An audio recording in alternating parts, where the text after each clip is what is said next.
అష్టాదశోధ్యాయము మోక్ష సన్యాసయోగము శ్లోకం 78. యత్ర యోగేశ్వరః కృష్ణో యత్ర పార్థో ధనుర్ధరః తత్ర శ్రీర్విజయో భూతిర్ధ్రువా నీతిర్మతిర్మమ.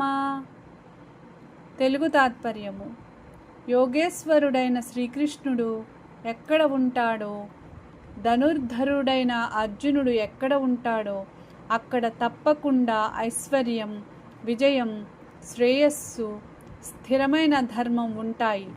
ఇదే నా నిశ్చయమైన అభిప్రాయం. ఇది భగవద్గీత యొక్క చివరి శ్లోకం.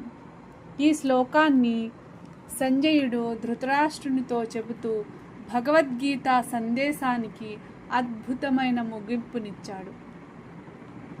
ఈ శ్లోకంలో 2 ప్రధాన శక్తులు కనిపిస్తాయి. నెంబర్ 1, యోగేశ్వరుడు శ్రీకృష్ణుడు.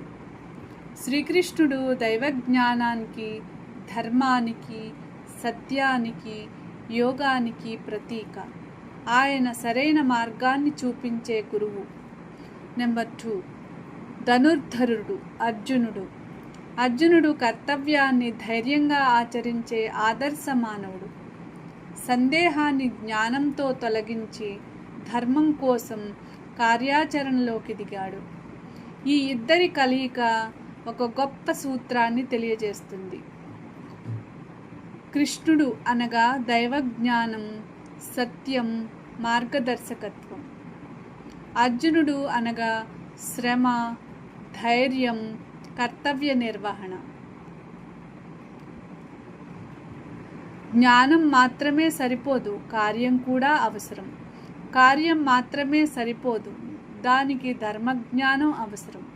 ఈ 2 కలిసినప్పుడు విజయం నిశ్చయం. శ్రీ అంటే కేవలం ధనం కాదు, శుభం, మంగళం, లక్ష్మీ కటాక్షం. విజయ అంటే ధర్మబద్ధమైన విజయం. భూతి అంటే సమగ్ర అభివృద్ధి, ఆధ్యాత్మిక, నైతిక, సామాజిక, భౌతిక శ్రేయస్సు. ధ్రువానీతి అంటే స్థిరమైన ధర్మం, న్యాయం, సత్యం. ఈ శ్లోకం యుద్ధ విజయానికే కాదు, జీవితంలోని ప్రతి రంగానికి వర్తిస్తుంది. మన జీవితంలో కూడా దైవంపై విశ్వాసం మరియు ధర్మపూర్వక కృషి కలిసినప్పుడు నిజమైన విజయం లభిస్తుంది. జీవిత సందేశం: భగవంతుని మార్గదర్శకత్వాన్ని స్వీకరించాలి. ధర్మబద్ధంగా కర్తవ్యాన్ని నిర్వహించాలి. జ్ఞానం మరియు కృషి కలిసినప్పుడు విజయం శాశ్వతంగా ఉంటుంది. ధర్మం ఉన్న చోటే నిజమైన ఐశ్వర్యం, శాంతి, విజయాలు ఉంటాయి. హిందీ తాత్పర్య: जहाँ योगेश्वर भगवान श्री कृष्ण है और जहाँ धनुर्धर अर्जुन है, वहाँ निश्चित रूप से श्री अर्थात समृद्धि, विजय, ऐश्वर्य और अटल धर्म रहते हैं. यही मेरा दृढ़ मत है. यह भगवत गीता का अंतिम श्लोक है. इसमें संजय संपूर्ण भगवत गीता का सार प्रस्तुत करते हैं. भगवान श्री कृष्ण दिव्य ज्ञान, धर्म और ईश्वर की कृपा के प्रतीक है. अर्जुन पुरुषार्थ, साहस और कर्तव्य निष्ठा के प्रतीक है. जब ईश्वर का मार्गदर्शन और मनुष्य का धर्मपूर्व पुरुषार्थ साथ आते हैं, तब सफलता निश्चित होती है. यह श्लोक हमें सिखाता है कि केवल प्रार्थना पर्याप्त नहीं और केवल परिश्रम भी पर्याप्त नहीं. ईश्वर में श्रद्धा और धर्मपूर्वक कर्म दोनों का संगम ही जीवन को सफल बनाता है. जीवन की शिक्षा: नंबर 1, ईश्वर का मार्गदर्शन स्वीकार करें. नंबर 2, धर्मपूर्वक अपने कर्तव्य का पालन करें। नंबर 3, ज्ञान और कर्म का समन्वय ही सफलता का रहस्य है। नंबर 4, जहाँ धर्म है वही स्थायी समृद्धि और विजय है। English meaning: wherever Lord Krishna, the master of yoga, is present, and whenever Arjuna, the mighty archer, stands, there surely abide prosperity, victory, abundance, and steadfast righteousness. Such is my firm conviction. This is the final verse of the Bhagavad Gita, spoken by Sanjaya. It serves as the concluding message of the entire scripture.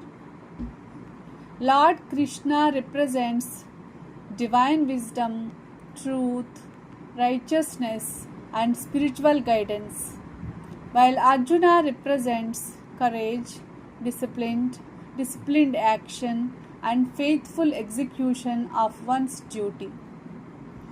This verse teaches that lasting success arises when divine wisdom guides human effort.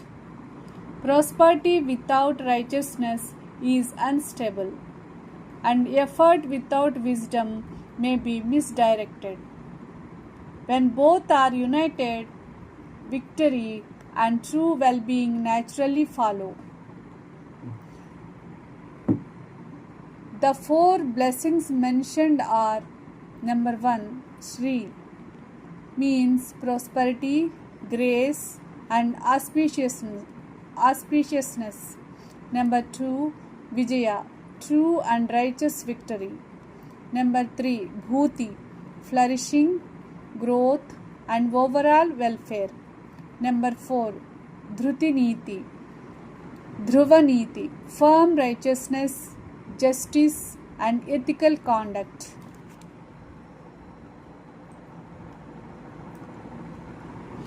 Seek God's guidance in every important decision.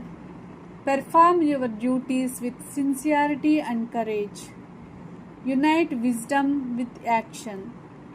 True success is measured not only by achievement, but also by righteousness and integrity. The essence of this verse is: where divine wisdom means Krishna and righteous action means Arjuna come together, prosperity, victory, lasting welfare, and unwavering righteousness are certain. This timeless truth is the concluding message of the Bhagavad Gita.